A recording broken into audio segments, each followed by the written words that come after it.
What's the longest menstrual cycle you've ever had? I was sitting on my boyfriend's lap when my coochie started bleeding.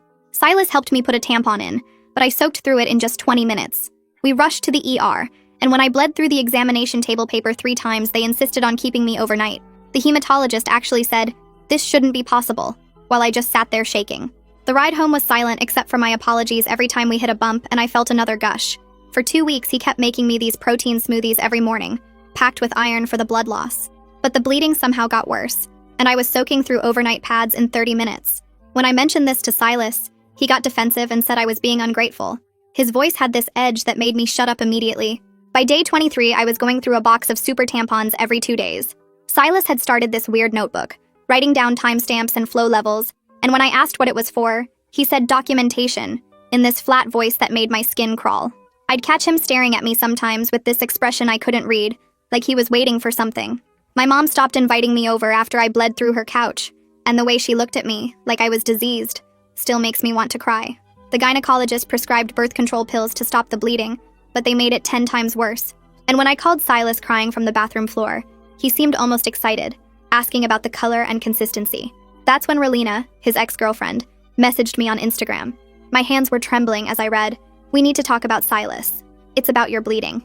We met at a coffee shop where she pulled up medical records on her phone showing she'd had unexplained bleeding for 2 months. "It started right after Silas began making me breakfast smoothies," she said. "It stopped the day I left him." But I noticed she kept shifting uncomfortably in her seat the same way I did when I felt another gush coming. When I confronted Silas that night, my voice shaking with rage and fear, he broke down sobbing.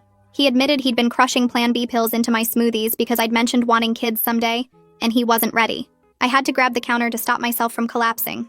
But there was something wrong. That was 3 months ago. The bleeding should have stopped weeks ago, according to every medical website I frantically searched.